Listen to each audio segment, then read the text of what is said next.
Qual é o preço da dignidade? Para um jovem chamado João, naquele fim de tarde custou tudo o que ele tinha. E para Cristiano Ronaldo, bom, para ele era uma dívida que seria paga em segundos.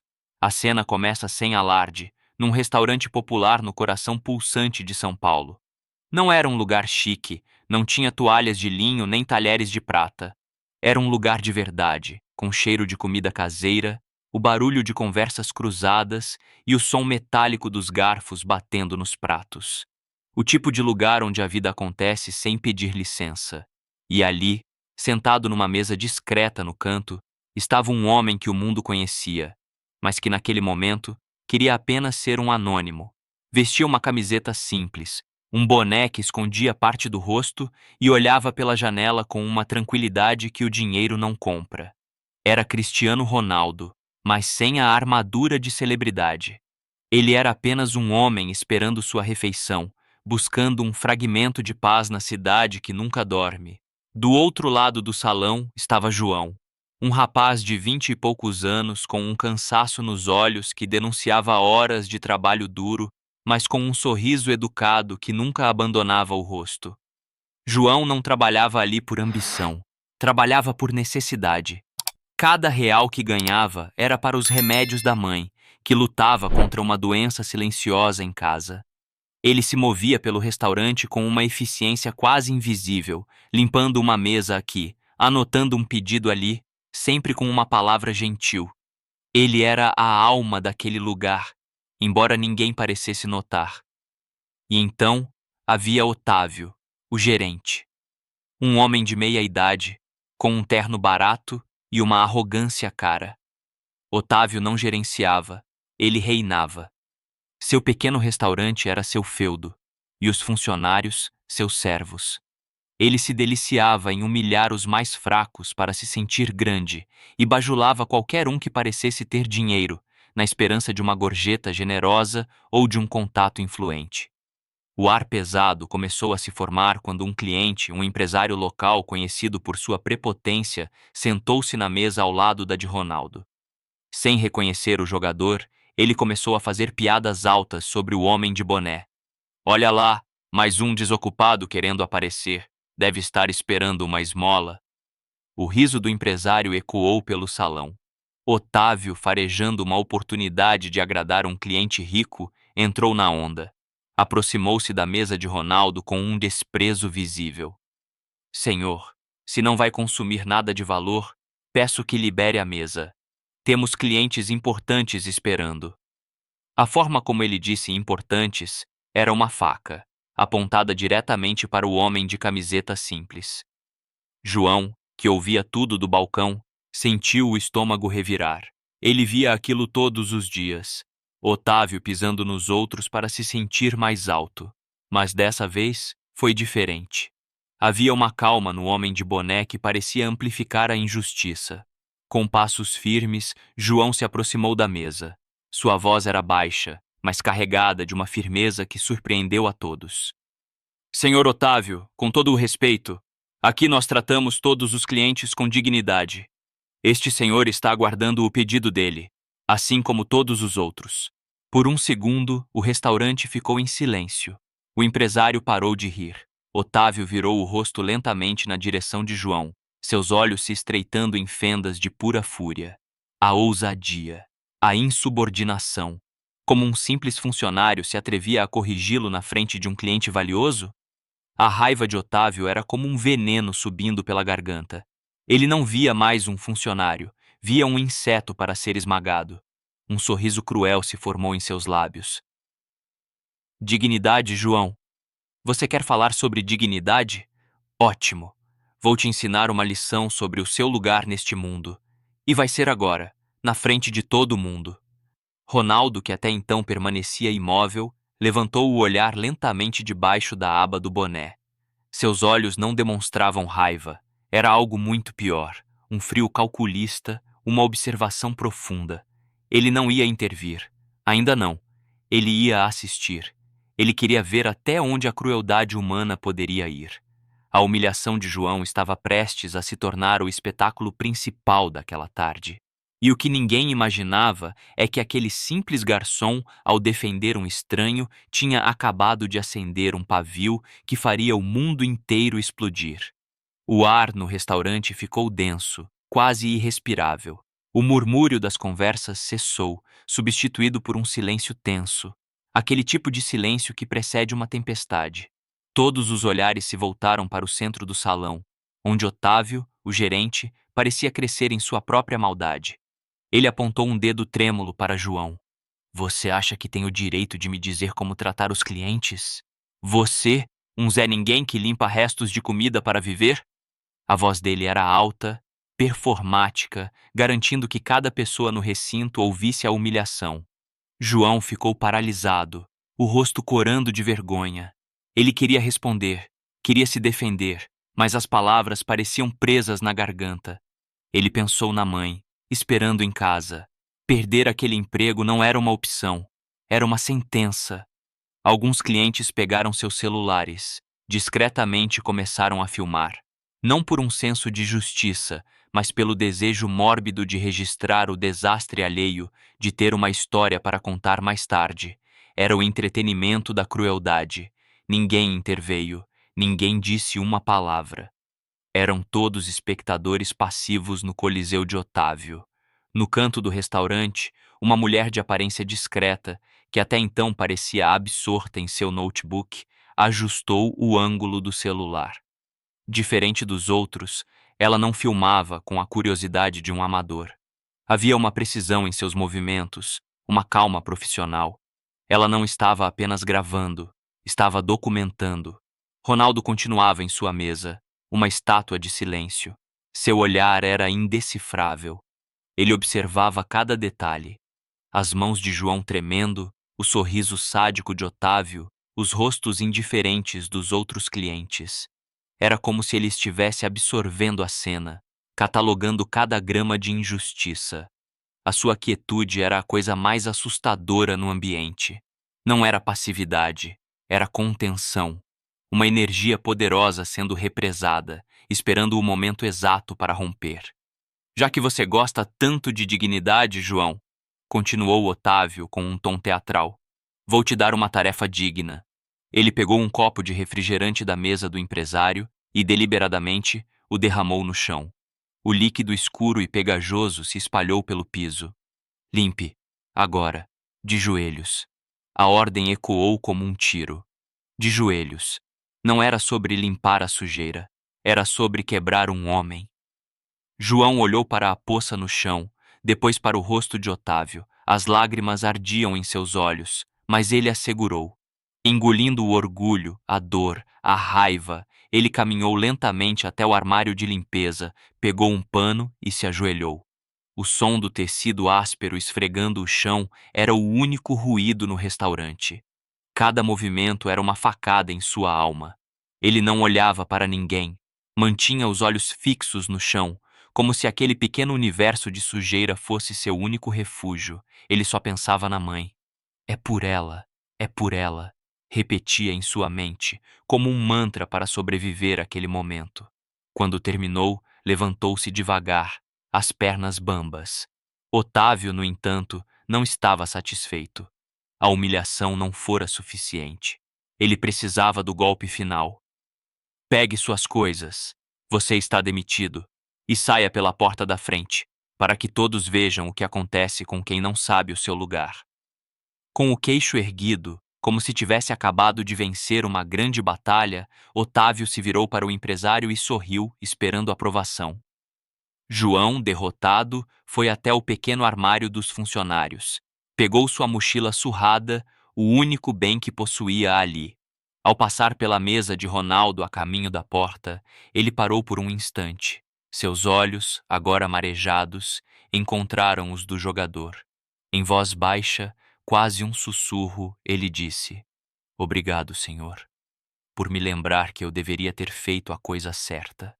E então, ele se virou e caminhou para a porta, de cabeça baixa, o peso do mundo em seus ombros. Ele não tinha mais um emprego, não sabia como compraria os remédios da mãe na semana seguinte. Naquele momento, ele havia perdido tudo. Mas no instante em que a mão de João tocou a maçaneta da porta, o silêncio na mesa do canto foi quebrado. Uma voz calma, mas com um timbre grave e inconfundível, cortou o ar. Espere. Todos se viraram. Cristiano Ronaldo estava lentamente tirando o boné. A luz do restaurante revelou o rosto que bilhões de pessoas conheciam. O tempo pareceu congelar. Otávio, que estava prestes a comemorar sua vitória, sentiu um calafrio percorrer sua espinha. Aquele olhar frio agora estava fixo nele. E naquele olhar, ele não viu um cliente qualquer. Ele viu um juiz.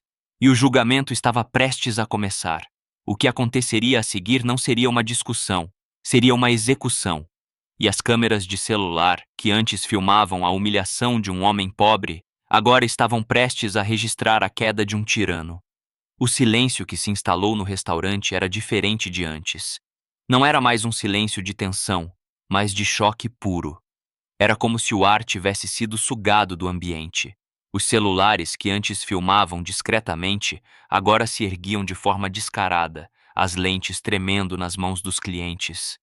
O rosto de Otávio passou por uma metamorfose grotesca em segundos, da arrogância triunfante para a confusão e da confusão para o pânico absoluto. Seus lábios se moveram, mas nenhum som saiu. Ele parecia um peixe fora d'água, engasgando com a própria insignificância. Um jovem na mesa ao lado, que antes observava tudo com um ar de tédio, deixou o garfo cair no prato com um estrondo. Sua voz saiu esganiçada, quase um grito de fã. É o Ronaldo! Meu Deus do céu! É o Cristiano Ronaldo! A confirmação verbal quebrou o feitiço. O restaurante explodiu em um caos contido. Sussurros viraram exclamações. As pessoas se levantaram de suas cadeiras, tentando conseguir um ângulo melhor, um vídeo mais claro. O empresário que havia zombado dele afundou na cadeira, o rosto pálido como cera, desejando que o chão se abrisse e o engolisse. Ronaldo se levantou. Cada movimento era lento, deliberado, magnético. Ele não gritou. Ele não precisava. Sua presença era um trovão. Ele caminhou até o centro do salão, parando a poucos metros de Otávio. Seus olhos nunca deixaram o gerente. Eu disse para ele esperar. A voz de Ronaldo era baixa, mas cortava o ar como uma lâmina. Ele se virou para João, que estava paralisado na porta, com os olhos arregalados. João, volte aqui. Não era um pedido. Era uma ordem que carregava o peso de uma autoridade que Otávio jamais sonharia em ter. João, confuso, deu alguns passos hesitantes para dentro, sem entender o que estava acontecendo. Ronaldo então se voltou para o gerente.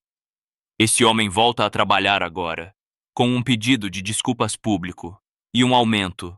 Ou, ele fez uma pausa, deixando a ameaça pairar no ar. Ou eu garanto que a partir de amanhã, a única pessoa que vai comer neste restaurante é você, sozinho, no escuro. Nesse exato instante, a mulher discreta do canto se levantou. Ela guardou o notebook, ajeitou os óculos e caminhou em direção a eles. Senhor Ronaldo, sou Sofia, jornalista investigativa, disse ela, com uma calma impressionante. Ela virou o celular, revelando que a tela mostrava uma transmissão ao vivo. Estamos ao vivo para mais de 50.000 pessoas, e o número está subindo a cada segundo.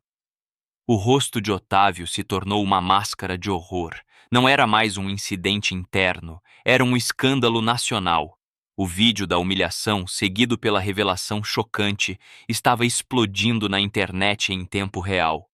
Os comentários na live rolavam numa velocidade alucinante. Que covarde! Força, João! Respeito! A hashtag Justiça por João começou a subir nos trending topics do Twitter. Otávio abriu a boca para se justificar, para gaguejar um pedido de desculpas, mas era tarde demais. O Tribunal da Opinião Pública já o havia condenado. Inspirados pela atitude de Ronaldo, os clientes no restaurante começaram a gritar: Respeito! Respeito! Alguns aplaudiram. O feitiço do medo que Otávio impunha havia se quebrado para sempre. Do lado de fora, João, que já havia saído, foi parado por um entregador de aplicativo que assistia a tudo pelo celular de um amigo. Cara, olha isso! Você tá famoso! O Ronaldo tá te defendendo! João pegou o celular incrédulo e viu a cena se desenrolar. Viu seu nome nos comentários, viu o apoio de milhares de estranhos. As lágrimas que antes eram de humilhação agora eram de uma emoção avassaladora e confusa. Mas a noite ainda guardava mais uma surpresa. As portas do restaurante se abriram bruscamente, mas não era um novo cliente. Eram dois policiais militares. Recebemos uma denúncia de maus tratos e cárcere privado neste estabelecimento, disse um deles, a voz firme e oficial. Todos ficaram em silêncio novamente. A denúncia não veio de ninguém de dentro. Tinha sido feita minutos antes por alguém que assistia à live de Sofia e que anonimamente decidiu agir. A jornalista sorriu discretamente. Seu trabalho ia muito além de apenas filmar. Os policiais se aproximaram de Otávio, que agora tremia incontrolavelmente. Senhor, precisamos que nos acompanhe. E então, algo inesperado aconteceu. Uma garçonete, uma senhora que trabalhava ali há anos e sempre sofreu calada, deu um passo à frente. Não foi só hoje, seu policial. Ele faz isso sempre. Ele tranca a gente no estoque se a gente chega atrasado. Ele desconta do nosso salário por qualquer erro. Eu tenho provas. Em segundos, o gerente temido não era mais apenas o vilão de um vídeo viral. Ele era um acusado oficial diante das câmeras, da polícia e do mundo. Ronaldo colocou a mão no ombro de João. A noite ainda não acabou, mas havia algo no olhar de João que Ronaldo não conseguiu decifrar. Não era alívio, não era gratidão pura. Era algo mais complexo, algo que nasceu naquela poça de refrigerante no chão. A vingança tinha sido rápida, mas a ferida era muito mais profunda do que qualquer um poderia imaginar. E o que a polícia descobriria sobre o passado de Otávio era apenas a ponta de um iceberg muito mais sombrio e perigoso. A chegada da polícia transformou o restaurante de um palco de drama social em uma cena de investigação oficial. O clima de caos deu lugar a uma seriedade fria e burocrática. Os policiais separaram Otávio, que agora parecia um animal encurralado, balbuciando desculpas incoerentes sobre um mal-entendido e a pressão do trabalho. Mas a represa do medo havia rompido. Encorajados pela primeira garçonete, outros funcionários começaram a falar. Um jovem cozinheiro contou como Otávio o chantageava, ameaçando deportá-lo, já que ele era um imigrante sem documentos. Outra atendente mostrou mensagens no celular onde o gerente fazia assédio moral, com ofensas e ameaças veladas. A história de João, por mais brutal que fosse, era apenas um capítulo no longo livro de abusos de Otávio. Descobriu-se que o restaurante pertencia a uma grande rede, cujos diretores ignoravam sistematicamente as queixas contra o gerente, porque a unidade dele era uma das mais lucrativas.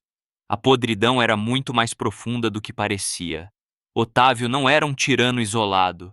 Ele era o sintoma de um sistema doentio que valorizava o lucro acima das pessoas. Enquanto a polícia coletava os depoimentos, Ronaldo levou João para uma mesa nos fundos, longe dos flashes e dos olhares curiosos.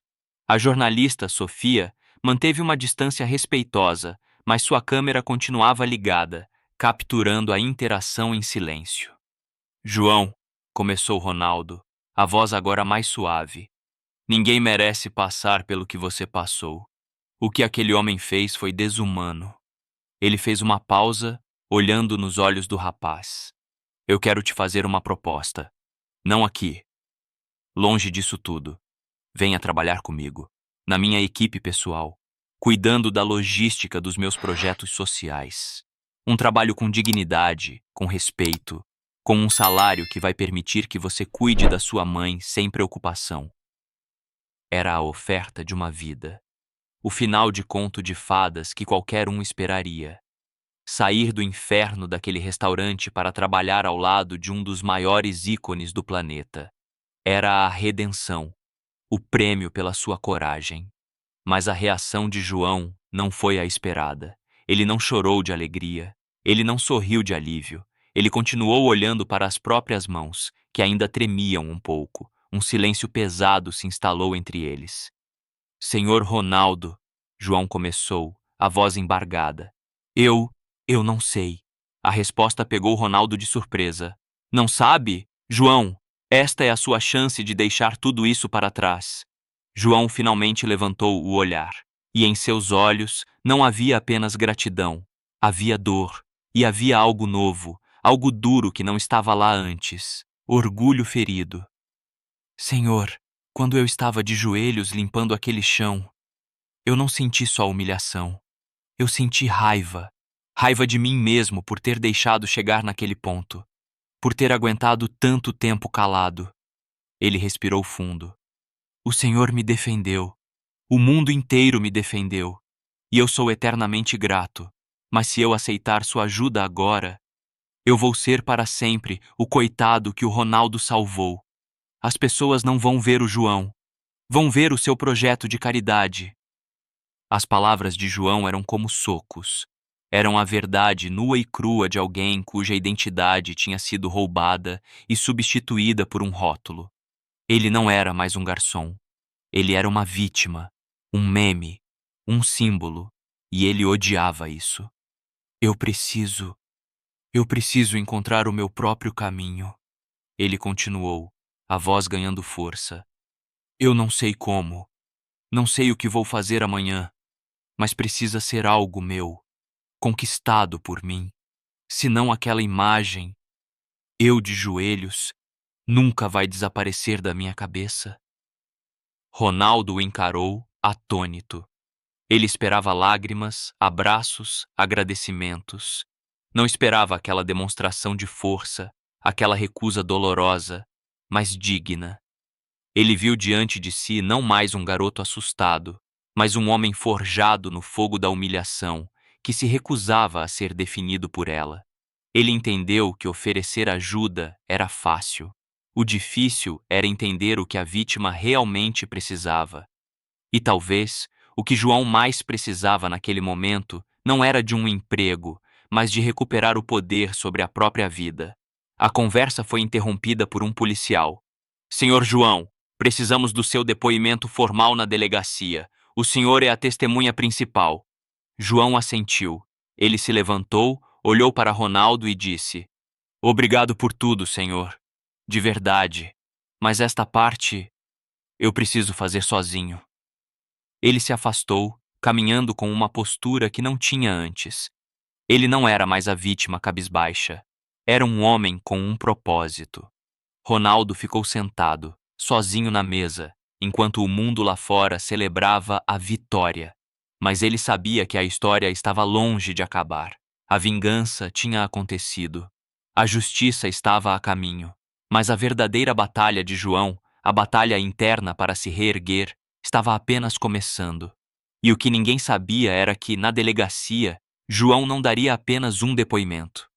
Ele faria uma descoberta chocante sobre Otávio, algo que conectava o gerente a um esquema perigoso, muito maior do que assédio moral.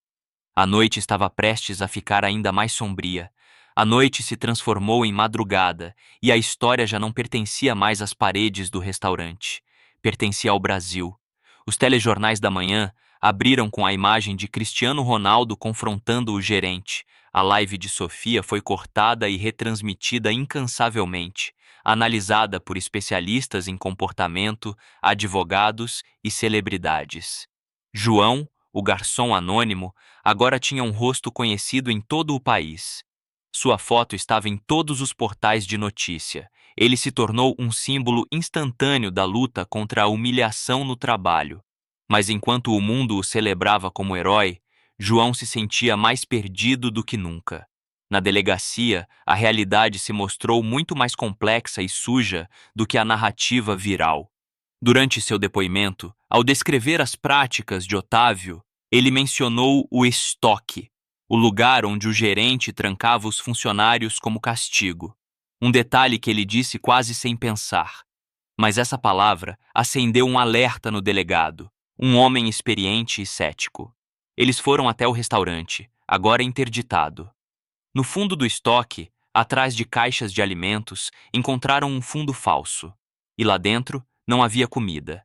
Havia produtos eletrônicos sem nota fiscal, caixas de relógios de luxo e pacotes suspeitos. Otávio não era apenas um gerente abusivo. Ele usava o restaurante como fachada para uma operação de contrabando e lavagem de dinheiro.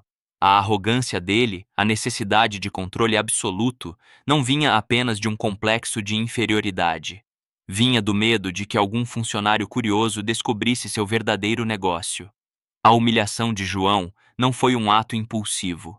Foi uma demonstração de poder calculada para aterrorizar qualquer um que ousasse sair da linha, que ousasse ver demais. De repente, a história mudou de tom. Não era mais sobre dignidade e respeito. Era sobre crime organizado. João, ao defender um estranho, tinha tropeçado, sem querer, num ninho de cobras. E agora, ele não era apenas uma testemunha de assédio, era a testemunha-chave de um crime federal. A notícia da descoberta vazou para a imprensa e a narrativa pública se dividiu. Uma parte da população continuava a apoiar João incondicionalmente. Outra, mais cínica, começou a semear a dúvida. Será que ele não sabia de nada? E se ele era cúmplice e agora está se fazendo de vítima? Essa história está muito estranha. As redes sociais, que antes o coroaram herói, agora se tornavam um campo de batalha de teorias da conspiração. João, que só queria o anonimato de volta, viu seu nome ser arrastado na lama. Ele recebeu ameaças. Carros estranhos começaram a passar devagar em frente à sua casa. Ele não era mais apenas o garçom do Ronaldo. Ele era o homem que podia derrubar um esquema poderoso. Ronaldo, ao saber da reviravolta, ficou furioso. Sua tentativa de fazer justiça havia colocado João em um perigo que ele jamais imaginou. Ele imediatamente contratou uma equipe de segurança para proteger João e sua mãe e colocou os melhores advogados do país no caso. Mas ele percebeu que o problema era muito maior. Ele havia exposto João a um mundo para o qual o rapaz não estava preparado. A fama viral era uma faca de dois gumes. Dava voz, mas também tirava a paz. Isolado em um hotel seguro, pago por Ronaldo, João se sentia um prisioneiro. A televisão mostrava seu rosto a cada 5 minutos. Seu celular não parava de tocar com números desconhecidos. Ele olhava para a mãe, que dormia no quarto ao lado, e se perguntava se tinha feito a coisa certa. Sua coragem havia lhe custado a liberdade. Numa noite, sem avisar ninguém, ele desligou o celular fornecido pelos seguranças, pegou uma pequena quantia de dinheiro e saiu do hotel pela porta dos fundos. Deixou um bilhete simples para Ronaldo. Obrigado por tudo, mas não posso viver essa vida. Preciso encontrar a minha paz. Não me procure. Ele desapareceu na noite de São Paulo, engolido pela imensidão da metrópole. A testemunha-chave do caso contra Otávio e seu esquema criminoso havia sumido. A polícia ficou de mãos atadas. Ronaldo sentiu um peso enorme da culpa. A opinião pública ficou empolvorosa. Onde estava João? Ele fugiu por medo? Foi sequestrado pelos criminosos?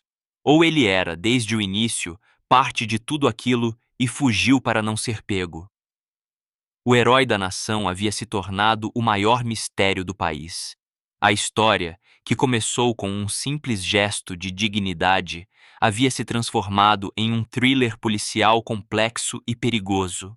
E o destino de João, o rapaz que só queria fazer a coisa certa, agora era uma página em branco, com um final que ninguém, nem mesmo Cristiano Ronaldo, poderia prever ou controlar. A busca por João estava apenas começando. O desaparecimento de João abriu um vácuo que foi rapidamente preenchido por especulação, medo e teorias. Para a polícia, era um desastre. Sem sua testemunha principal, o caso contra a rede criminosa de Otávio ficava fragilizado, dependendo apenas de provas circunstanciais. Para a mídia, era o clímax perfeito. O herói que se torna fugitivo, o mistério que alimenta a audiência por semanas. Para Cristiano Ronaldo, era um fracasso pessoal. Ele, que controlava todos os aspectos de sua vida e carreira com precisão militar, havia criado uma situação caótica que engoliu a pessoa que ele tentava proteger.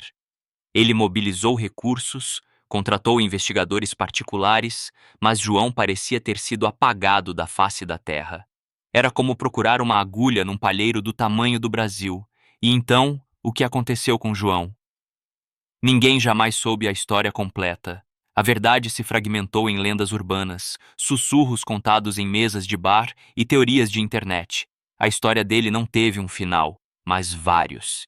E cada um deles revela uma faceta diferente da sua jornada. Alguns dizem que João, percebendo o perigo que sua mãe corria, aceitou uma oferta secreta dos advogados de Ronaldo. Ele e a mãe foram levados para fora do país, para uma pequena cidade na Europa, onde receberam novas identidades e uma vida nova. Nessa versão, João vive uma vida tranquila e anônima. Ele aprendeu uma nova língua, arrumou um emprego num café local onde ninguém o reconhece. Ele nunca mais viu Cristiano Ronaldo, mas todo mês, uma quantia de dinheiro aparece em sua conta, um agradecimento silencioso do jogador. Ele encontrou a paz, mas ao custo de sua própria história, de seu próprio nome. Ele sobreviveu, mas o João que se levantou contra a injustiça naquele restaurante morreu naquela noite. Outra versão, mais sombria, é contada nos cantos escuros da cidade. Dizem que João nunca quis fugir, que os homens por trás de Otávio o encontraram antes que Ronaldo pudesse protegê-lo. Nessa história, o desaparecimento não foi uma escolha. Ele foi silenciado. Seu corpo nunca foi encontrado. Ele se tornou mais uma estatística, um mártir anônimo de uma guerra que ele nem sabia que estava lutando. Essa versão serve como um lembrete cruel de que no mundo real, a coragem muitas vezes não é recompensada com um final feliz. Às vezes, o preço de fazer a coisa certa é o preço final. Os criminosos foram eventualmente presos por outros delitos, mas o caso do restaurante nunca foi totalmente solucionado. O nome de João se tornou um fantasma, uma história de advertência. Mas há uma terceira possibilidade, a mais intrigante e talvez a mais verdadeira. Dizem que João nunca foi para longe. Ele apenas desapareceu à vista de todos. Ele mudou a aparência, deixou a barba crescer, adotou um novo nome e mergulhou nas profundezas do Brasil. Ele se tornou um trabalhador itinerante, movendo-se de cidade em cidade, pegando os trabalhos que ninguém queria.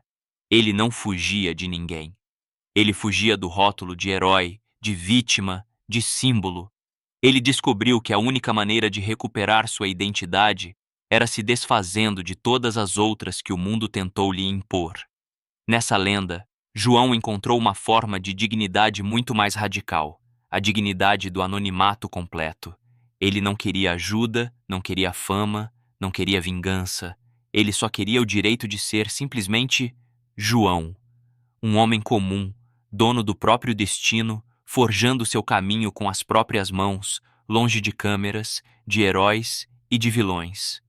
Cristiano Ronaldo, anos depois, em uma entrevista rara e pessoal, foi perguntado sobre o incidente. Ele ficou em silêncio por um longo tempo. Seus olhos pareciam carregar o peso daquela memória. Ele finalmente olhou para a câmera e disse, a voz baixa e firme: "Naquele dia, eu achei que estava ensinando uma lição sobre respeito para um homem. Mas a verdade é que foi um jovem garçom que me ensinou o verdadeiro significado da dignidade. Onde quer que ele esteja, espero que ele tenha encontrado a paz que merecia." Ele nunca mais tocou no assunto. A história de João e Ronaldo não terminou com um abraço, com um cheque ou com uma vitória clara. Terminou com uma pergunta: o que é mais valioso? Justiça pública ou paz interior? Ser salvo por alguém ou encontrar forças para se salvar sozinho? A vingança veio em segundos, mas a busca pela alma levou uma vida inteira. E no final, a única certeza que restou foi a frase que ecoou daquela noite e que nunca mais foi esquecida: respeito é o mínimo. Mas o que João realmente decidiu fazer naquela noite, e qual dessas versões é a verdade? Bom, essa é uma história que talvez apenas ele mesmo possa contar. E ele escolheu o silêncio. E aí? Se você chegou até aqui, é porque a história do João e do Cristiano Ronaldo mexeu com algo aí dentro. Não foi só uma história de vingança, né? Foi um soco no estômago, um espelho. E a pergunta que fica martelando na nossa cabeça não é o que aconteceu com o Otávio. É uma pergunta muito mais profunda. O que aconteceu com o João? E talvez mais importante ainda, o que essa história toda tem a ver comigo? Vamos puxar uma cadeira e ter um papo reto sobre isso. A primeira coisa que essa história faz é quebrar a nossa fantasia do final feliz de novela. Na nossa cabeça, o roteiro perfeito seria o João aceitando a proposta do Ronaldo, virando o braço direito dele, ficando rico e esfregando o sucesso na cara da sociedade. Seria a vitória do bem contra o mal. Simples assim. Mas a vida não é simples. E a recusa do João é a lição mais poderosa de toda a narrativa. Ele não recusa por orgulho bobo. Ele recusa porque ele entende instintivamente algo que a gente demora uma vida para aprender. A dignidade que vem de fora, a dignidade que é um presente, não cura a ferida da humilhação. É um curativo bonito, mas a ferida continua lá, infeccionada. Pensa comigo, se ele aceitasse, quem ele seria pro resto da vida? O coitado que o Cristiano Ronaldo salvou. Cada conquista, cada passo, seria atribuído à caridade do ídolo. A história dele não seria mais dele. Teria sido comprada. Ao dizer não, João não está recusando um emprego. Ele está comprando de volta a própria alma. Ele está dizendo: a humilhação que eu sofri não vai me definir. A ajuda que você me ofereceu também não vai. Quem vai me definir sou eu. A partir de agora, sou eu no controle. Isso é de uma força absurda. É o verdadeiro significado de dar a volta por cima. Não é sobre ter mais, é sobre ser mais. É sobre olhar no espelho e reconhecer o cara que você vê, e não o personagem que o mundo criou para você. Agora vamos falar sobre a gente. Sobre a nossa sede de justiça instantânea. Quando o Ronaldo tira o boné e o mundo do Otávio desaba, a gente sente um prazer quase viciante. É a justiça do bem feito, a vingança que a gente sonha em ter contra todo pequeno tirano que já cruzou nosso caminho. E as redes sociais amplificam isso. O vídeo viraliza, o vilão é cancelado, o herói é coroado. Lindo, né? Só que não. A história mostra o lado B disso. A mesma multidão que transformou o João em herói em um minuto começou a transformá-lo em suspeito no minuto seguinte. Será que ele não sabia do contrabando? Ele está se fazendo de vítima. A fama que o salvou também o aprisionou. Ele deixou de ser uma pessoa e virou uma pauta, um debate, um meme. E essa é uma lição brutal sobre o nosso tempo. A justiça viral é uma faca de dois gumes. Ela dá voz, mas também rouba a humanidade. Ela te levanta ao céu, mas não te dá um paraquedas para a queda. João não queria ser um símbolo. Ele só queria ser o João, o cara que trabalhava para comprar os remédios da mãe. E quando o mundo tentou transformá-lo em algo maior, ele percebeu que o preço era a sua própria identidade. E ele fez a única coisa que podia para se salvar. Ele desapareceu. Ele escolheu a paz no lugar do palco. Quantos de nós teríamos essa coragem? E o Cristiano Ronaldo? Ele não é o herói perfeito da história. Ele é um catalisador. Ele fez o que qualquer pessoa com poder e bom coração faria. Mas ele também aprendeu uma lição. A lição de que ajudar é muito mais complexo do que a gente pensa. Ele ofereceu a solução que fazia sentido no mundo dele: dinheiro, segurança, um emprego, mas ele não parou para ouvir qual era a verdadeira dor do João. A dor não era a falta de dinheiro. A dor era a perda de agência, a perda do controle sobre a própria vida. A maior ajuda que Ronaldo poderia dar, no fim das contas, não era um cargo, mas sim o respeito pela decisão do João de seguir sozinho. Ajudar de verdade não é dar o que a gente acha que o outro precisa. É dar ao outro as ferramentas e o espaço para que ele possa reconstruir a si mesmo, nos seus próprios termos. E isso nos leva ao grande mistério. O que aconteceu com o João? Os três finais possíveis são, na verdade, três reflexões sobre o que a gente valoriza na vida. A fuga para a Europa é a busca por segurança, mas ao custo do apagamento. O final trágico, em que ele é silenciado, é a denúncia da brutalidade do mundo real, onde nem sempre o bem vence. Mas o terceiro final, esse é o mais poético. João, anônimo, trabalhando de cidade em cidade, encontrando valor não naquilo que ele tem, mas naquilo que ele é. Um homem livre, livre da fama, livre da pena, livre do passado. Nessa versão, ele não venceu o sistema. Ele simplesmente deixou de jogar o jogo. Ele encontrou a paz não no sucesso, mas no silêncio. E como a gente aplica tudo isso na nossa vida, amanhã, quando a gente acordar? A lição não é esperar um Cristiano Ronaldo aparecer para resolver as injustiças do mundo. A lição é que cada um de nós tem o poder de ser um João ou um Ronaldo nos pequenos momentos. Ser um Ronaldo não é sobre ser famoso e rico, é sobre usar o poder que você tem. Seja a sua voz numa reunião, a sua influência num grupo de amigos, o seu privilégio em uma situação. Para defender alguém que está sendo diminuído, é não rir da piada humilhante, é perguntar: tá tudo bem? Para um colega que foi maltratado pelo chefe. É tratar o garçom, o entregador, a faxineira com o mesmo respeito que você trata o diretor da empresa. E ser um João é saber que a sua dignidade não está à venda. É entender que mesmo nos piores momentos de humilhação, existe uma força dentro de você que ninguém pode tirar. É ter a coragem de recusar ajudas que, na verdade, te diminuem. É lutar para ser o autor da sua própria história, mesmo que o mundo queira te dar um roteiro pronto.